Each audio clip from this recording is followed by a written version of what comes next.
네, 잠시 전 이제 기자와도 짚어봤듯이 네이버가 드루킹 사건 이후 대변화를 예고했고요. 바로 어제 바뀐 모바일 첫 화면을 공개했죠. 논란이 될 만한 모든 것들을 배제한 듯 보이는 어떻게 보면 조금 횡하게도 보일 수 있는 그런 화면.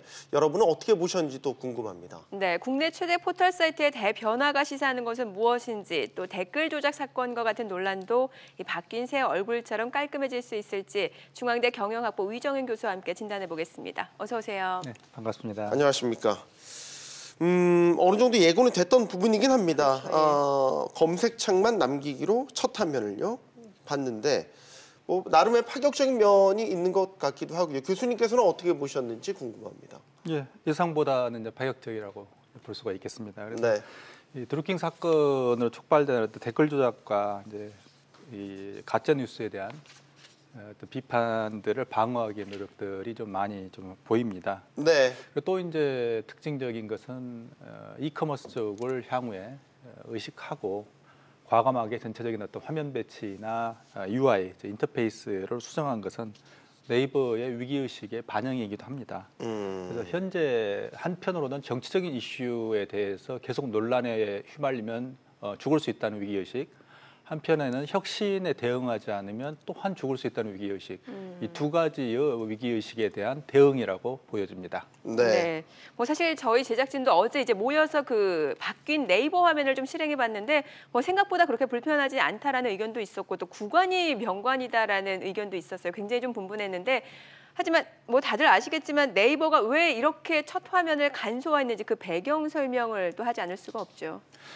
결국 이제 지난번에 이제 드루킹 사건이 촉발한 조금 전에 이제 한석수 대표도 이야기를 했습니다만 뉴스 편집을 하고 있다는, 예. 즉 뉴스를 손을 대서 자의적으로 여론을 손대고 있다는, 나쁘게 얘기하면 조작하고 있다는, 좀 좋게 얘기하면 어떻게 여론을 좀 주도하고 있다는 이런 많은 어떤 의혹들을 받아왔고 비판을 받아왔습니다. 그래서 거기에 산발 물러서겠다는 거죠. 그래서 첫 화면을 간소하게 해서 가능하면 구글처럼 유저들이 선택하게 하겠다는 어떤 방식, 즉 유저들의 선택권을 최대한 보장하면서 자신들을 한 발 물러서겠다는 이런 전략의 반영이라고 생각이 됩니다. 네.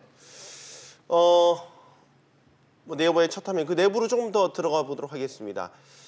일단 앞서 저희가 화면을 통해서 띄워드렸지만 조금 횡하다.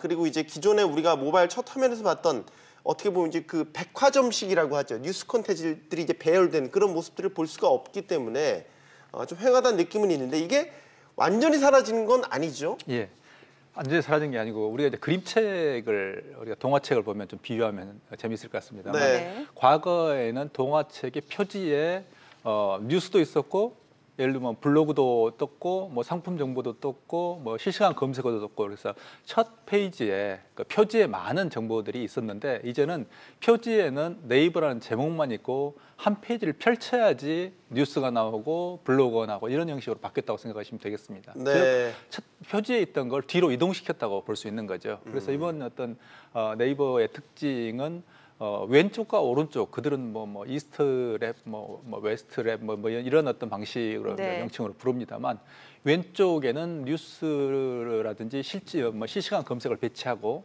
오른쪽에는 이커머스 같은 그런 어떤 커머스 쪽을 배치하는 이런 양 날개의 어떤 전략을 펼치고 있습니다. 네. 그런 점에서 본다면 첫 화면에 나왔던 것들을 뒤로 후퇴시켰던, 즉 한 발 뒤로 밀려서 유저들이 그걸 유저들이 손으로 터치하면 선택하게 되는 거죠. 네. 이런 어떤 선택을 강조했다는 특성이 있습니다. 네, 지금 말씀해주신 대로 양쪽 날개를 펼치면은 왼쪽이 웨스트랩, 오른쪽이 이스트랜드. 지금 화면을 통해서도 보실 수가 있는데, 자 그리고 그 모든 화면에 그린 닷이라는 버튼이 늘 위치해 있단 말이죠. 이것도 좀 설명을 해주세요.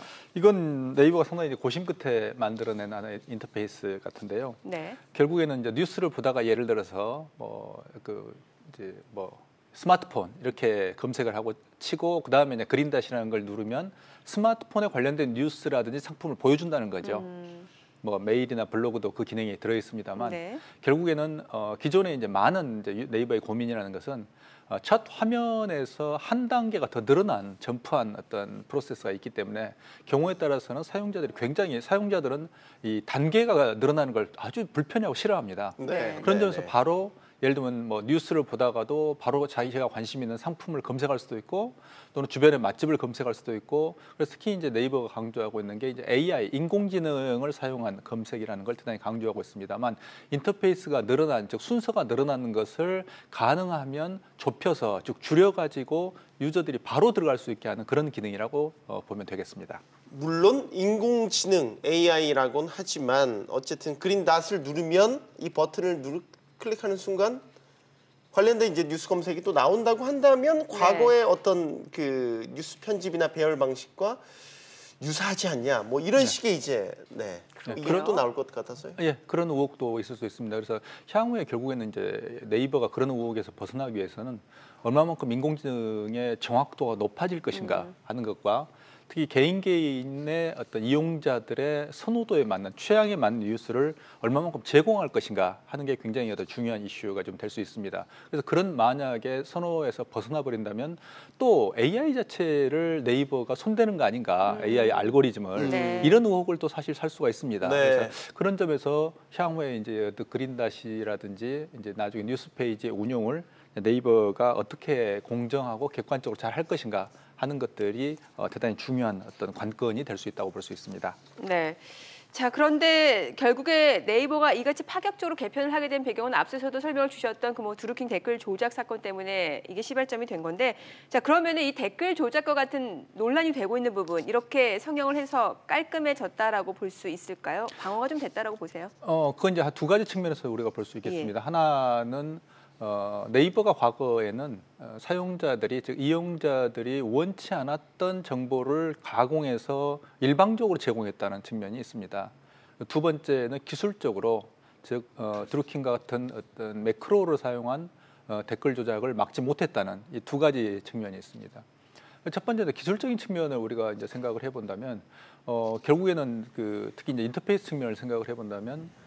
네이버가 이번에 대단히 강조했던 게 사용자가 선택했다는 느낌을 주도록 굉장히 강조한 걸로 보입니다. 그래서 예를 들어 뭐 화면에서 다음 화면으로, 예를 들어 뉴스 화면으로 왼쪽으로 오른쪽으로 넘어갔다는 것은 유저가 뉴스를 보겠다는 선택이지 일방적으로 첫 화면에서 네이버가 보도록 강요하지 않았다. 즉 예전에 강요했다는 느낌이 있다면 이전에는 강요하지 않고 사용자가 유저가 오른쪽 화면으로 넘어가지 않았냐라는 어떤 논리적인 접근이 좀 가능한 거고요.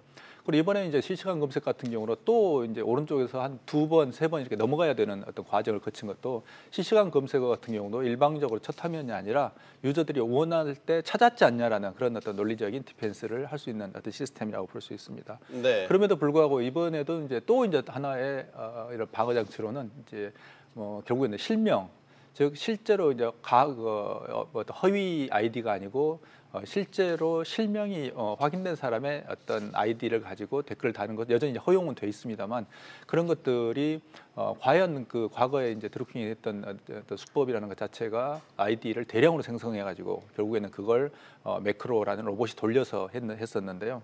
결국은 그런 것들을 과연 어디까지 방어할 수 있는지는 여전히 이제 미지수라고 이제 보입니다. 그래서 향후에도 다수가 있을 경우 그리고 또는 매크로를 하되 좀 긴 시간을 잡고 매크로를 돌렸을 경우에 과연 방어할 수 있는가 하는 것들을 여전히 지켜봐야 될 것 같습니다. 이제 네이버 같은 경우는 저는 이제 뉴스 편집을 인편이라고 해서 사람이 이제 직접 편집하는 방식인데 그거를 이제 일부 AI로 바꾸는 과정 지금 이제 또 전면적으로 도입한다. 라는 건데 뭐 앞서도 이제 잠깐 언급이 되긴 했지만 그 AI 자체도 사람의 알고리즘을 개발하는 것이기 때문에 네이버의 의중이나 취지나 더 나쁘게 보면 나쁜 의도 같은 것들이 그 AI에 반영이 된다라면 사실 기존에 해왔던 인편과 무엇이 다를 것이냐 필터링만 하나 더 거쳤지 여전한 의혹을 뭐 사람들이 갖고 있는 것 같았어요. 예. 여기에 대해서. 근데 그 부분이 지금 네이버가 가지고 있는 어떤 뭐라고 할까요? 태생적인 원죄 뭐 이렇게 볼 수도 있습니다만 결국에는 이제 사람이 손을 대서 DB를 구축하는 것 자체가 네이버가 가진 어떤 핵심 역량이었습니다. 그 부분이 결국에는 정치적으로 문제가 돼가지고 많은 사람들이 떠나갔고 의혹을 가지고 있는 것이기 때문에 결국에는 향후에 말씀하신 대로 AI가 과연 그 알고리즘을 객관적으로 결과물을 보여줄 수 있는가 그 알고리즘이 하는 것들이 굉장히 중요한 상황이 될 거고요. 그래서 결국에는 사용자들이 어떤 맞춤형 뉴스라든지 맞춤형 콘텐츠의 제공이라는 것은 어떤 글로벌 차원에서 볼 때는 하나의 흐름입니다. 그래서 그런 흐름에 네이버가 대응을 했다고 보이지만 이제 국내 같은 경우는 정치적 환경이나 정치적인 어떤 대립이라는 특수한 어떤 정치적 환경이 있기 때문에 결국에는 어떻게 그것을 객관성을 잘 어떤 입증할 수 있는가, AI의 알고리즘을 객관적이라고 입증할 수 있는가 하는 게 굉장히 중요한 포인트입니다. 이게 이제 여기서 또 하나 등장하는 것이 이제 인링크, 아웃링크라는 이제 뉴스를 배열하는 방식 중에 또 하나 이런 것들이 있는데 기존에는 언론사들이 이거를 이제 편집을 다 각자 논조나 매체의 특성에 맞게 이제 편집을 했다면 네이버가 이걸 이제 인링크라는 방식으로 끌어모아서 백화점식으로 종합한 것 아니겠습니까? 그래서 네이버가 언론사 역할을 하는 것 아니냐 이런 논란이 이제 계속 발언이 됐던 것이고요. 그러면 언론사들한테 기존처럼 그 역할을 완전하게 부여하며 아웃링크 방식으로 다시 환원시킨다면 언론사들은 그걸 받아들일 것이냐 라고 한다면 또 언론사들은 또 주저한단 말이죠. 왜냐? 우리의 뉴스 소비 행태가 이미 익숙해져 버렸기 때문이죠. 여기서 오는 거부감도 분명히 있을 것 같아요. 예, 그렇습니다. 그래서 과거에 이제 뉴스 스탠드라고 네이버가 이제 그 언론사들에게 편집권을 준다든지 그 트래픽을 분산시키려는 시도를 한 적이 있었는데 반대로 그게 이제 트래픽을 오히려 네이버에 집중시키는 역작용을 불러왔습니다. 그래서 실제로 지난번에 아웃링크에 대한 뭐 법 제한 논의도 있었습니다만 그 부분을 네이버가 시도를 하려고 했을 때 정말 한번 하려고 했던 것 같아요. 근데 언론사들이 결국에는 호의적으로 즉 찬성하지 않았던 어떤 경위가 있습니다. 그래서 이번 어떤 이슈 같은 경우도 인링크, 아웃링크보다 더 중요한 것은 결국에는 수익 배분과 트래픽 분산입니다. 그래서 언론사의 네이버가 가지고 있는 이번에도 그 부분이 결정적으로 좀 빠져 있습니다. 그래서 우리나라 지금 그 고사 상태에 있는 즉 빈사 상태에 있는 언론사의 네이버가 가지고 있는 수익을 얼마만큼 배분해서 그들을 공존의 생태계를 만들 수 있는가. 그다음에 또한 그와 더불어서 네이버에 지금 집중되어 있는 트래픽을 언론사에 얼마만큼 공유할 수 있는가 하는 두 가지가 대단히 중요한 이슈입니다만 이번에는 그 부분이 다 빠져 있습니다. 네. 또 일각에서는 이런 이야기도 분명히 나오는 것 같아요. 뭐 댓글 조작, 가짜 뉴스 이런 잡음이 있었지만 이 네이버 같은 포털 사이트에서의 공론의 장이 이루어진 것도 사실이기 때문에 이 포털 사이트가 담당했던 공론의 장, 그 역할 자체가 이제 없어지는 것이 아니냐라는 우려도 분명히 있거든요. 네, 그 부분은 조금 아쉬운 점인 것 같습니다. 근데 네이버라는 기업 입장에서는 결국 기업이기 때문에 정치적인 어떤 논란에 서면서 결국에는 계속 지금 공론의 장으로서 기능을 약화시키는 방향으로 좀 이동하고 있다고 좀 생각이 될 것 같습니다. 그래서 어떤 의미에서 본다면 네이버가 현재 자신들이 그동안에 계속 매년 이런 어떤 논란이 되풀이해왔기 때문에 여기에 대한 반대로 오히려 오버해서 역작용으로 지금 가고 있는 반대편으로 너무 지나치게 가고 있는 측면도 좀 존재한다고 볼 수 있습니다. 그래서 그런 점들은 좀 아쉬운 측면이라고 생각됩니다. 네. 네이버 분들 가끔 만나면 이런 얘기합니다. 그래서 어떻게 하라는 거냐? 그러니까 없애라는 거냐, 하라는 거냐? 이렇게 해도 뭐가 있고 저렇게 해도 뭐가 있고 이게 뭐 한국만의 특성이기도 하고요. 네이버의 뉴스 배열 방식은 세계적으로 연구 대상이기도 합니다. 왜냐하면 구글 같은 데서도 절대 이 방식을 따라하지 못하고 한국에서는 침범하지 못했거든요. 자, 어떤 식으로 우리 사회에 맞게, 우리 시대에 맞게 최적화되는지 네이버의 변화를 지켜볼 필요가 있을 것 같습니다. 위정현 교수였습니다. 감사합니다. 네, 감사합니다. 잘 들었습니다. 네.